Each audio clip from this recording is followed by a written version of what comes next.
Roderick Percy Sparks was a Canadian manufacturer and environmentalist. He is widely credited with being the father of Gatineau Park. Born on March 7, 1880 in Ottawa, Canada, Sparks was the great-grandnephew of Ottawa pioneer Nicholas Sparks.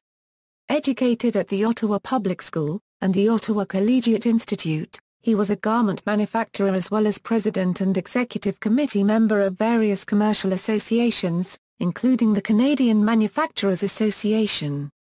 He served as the president Commodore of the Britannia Boating Club from 1910-13.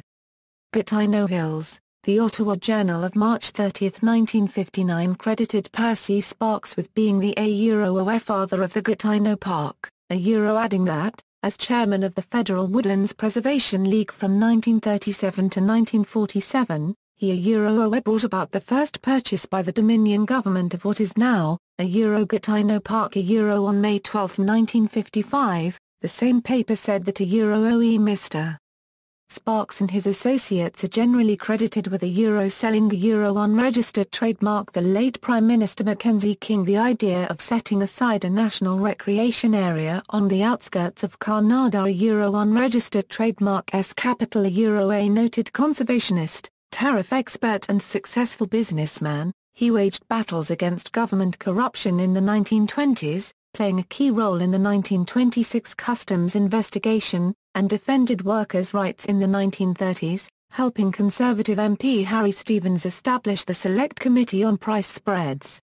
He also dedicated nearly a quarter-century of his life to building a park in the Gatineau Hills.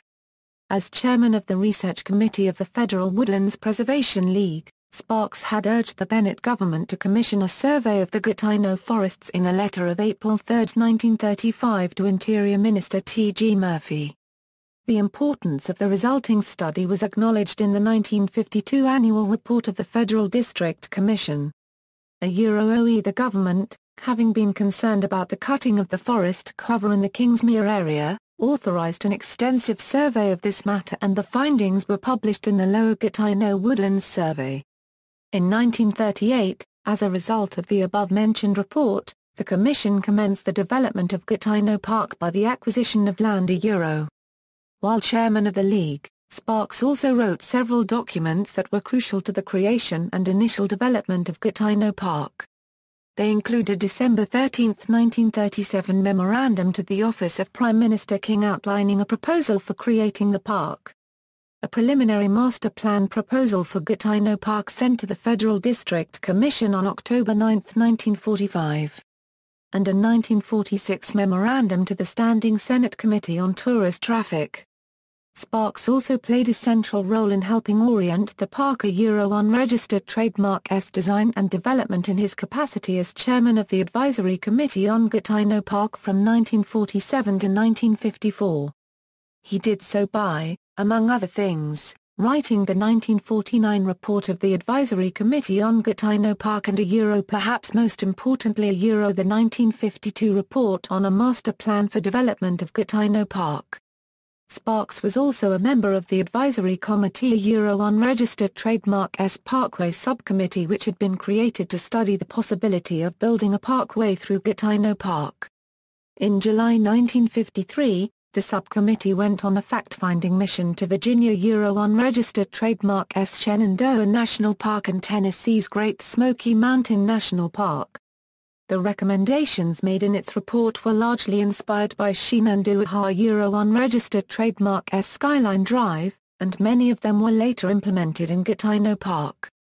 The park's Permilshon Brula copyright lookout is a mirror image of lookouts found throughout Shenandoah.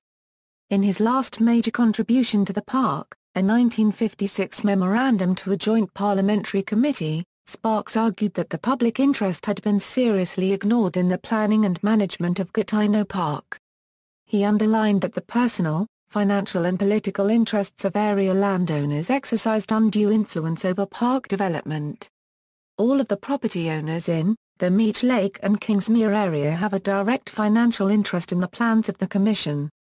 In fact, it is no reflection on them to say that their interest may be in direct conflict with the public interest.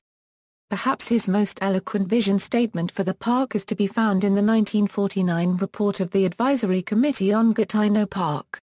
The prime objective of this plan should be to retain throughout the main area of the park the atmosphere of the Canadian woods and preserve for all time the natural beauty of the lakes and wooded hills as an inspiration to all.